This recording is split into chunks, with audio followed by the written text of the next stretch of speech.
So yun, what's up mga tropa?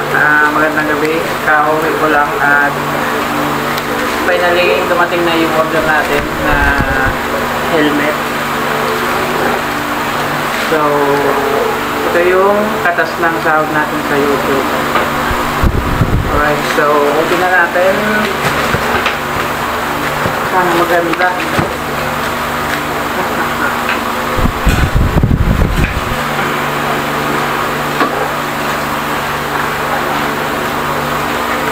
In-order ko pala to sa Team Graffiti. So, doon ako nag-order kasi alam ko legit yung store nila.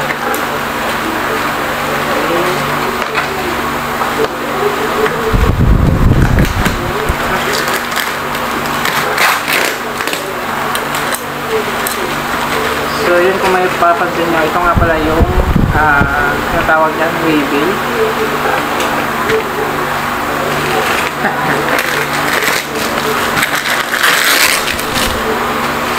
Saka yung packaging din na may pangalan doon ng Team Graffiti. Legit.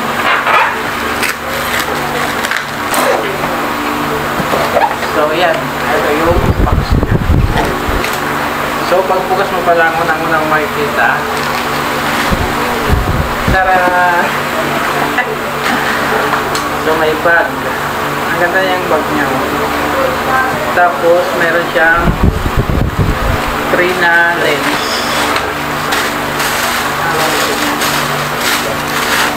Oh, clear lens siya. Clear lens.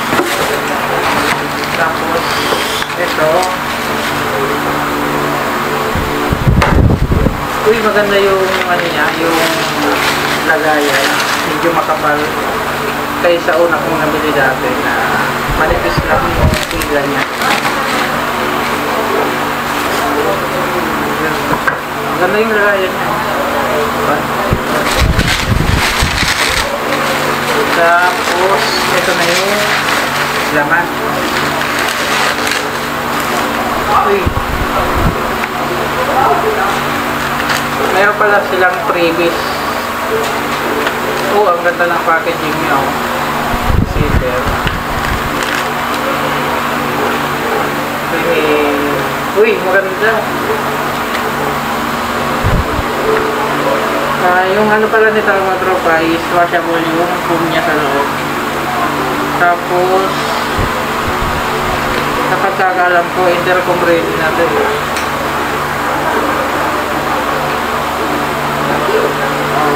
Oo nga, meron na sa lagayan ng sticker ng intercom. Try na natin.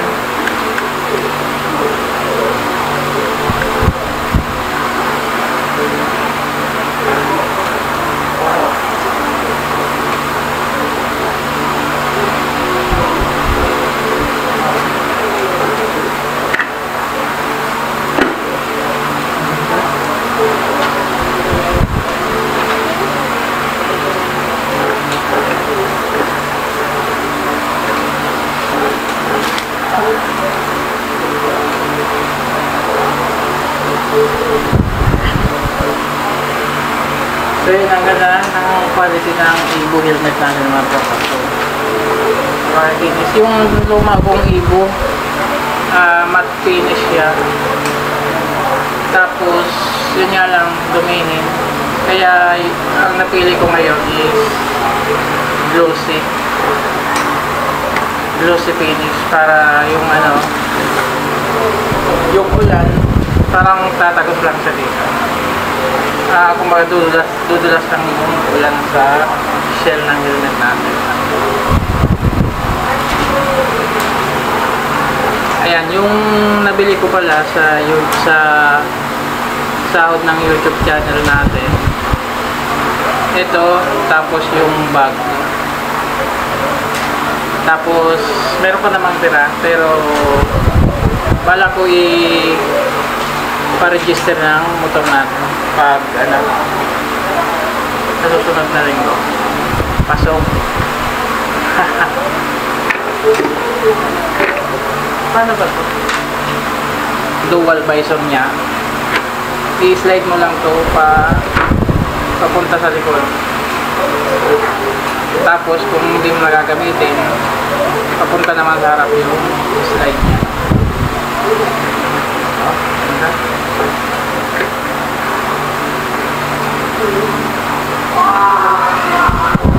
Ayan.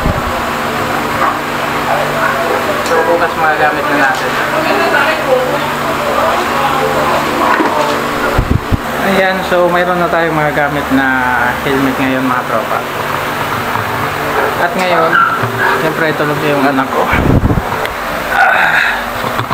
Kararating ko lang. Tapos pagod.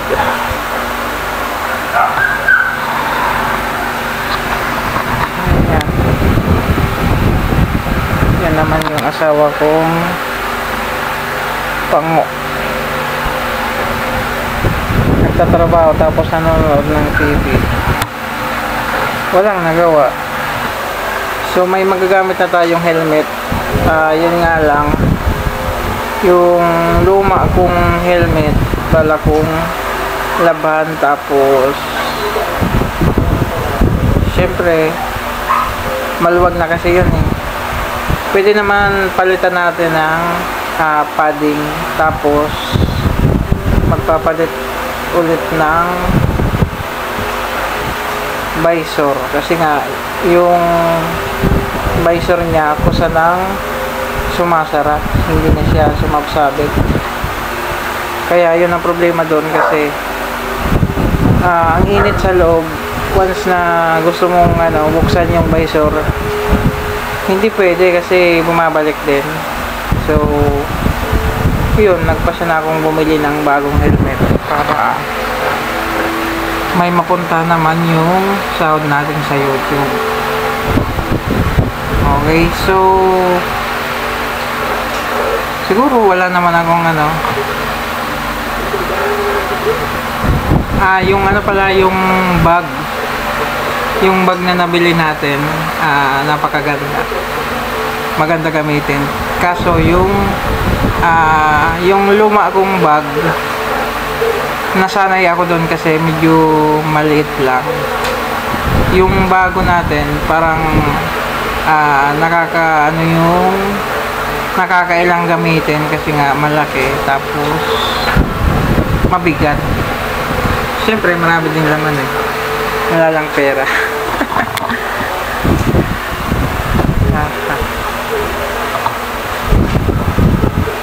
Ayan mga tropa, pakita ko lang pala yung bahay namin.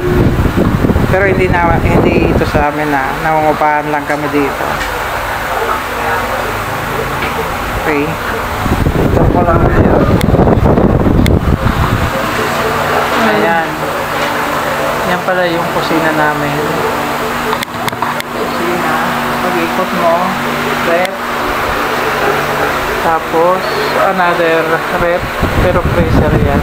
Tapos lamitan na, sala, tapos eto, higaan. Diyan yung dalawa kong anak, tapos dito naman kami. Yan yung CR, mayroon naman CR dito. Ang maganda lang dito is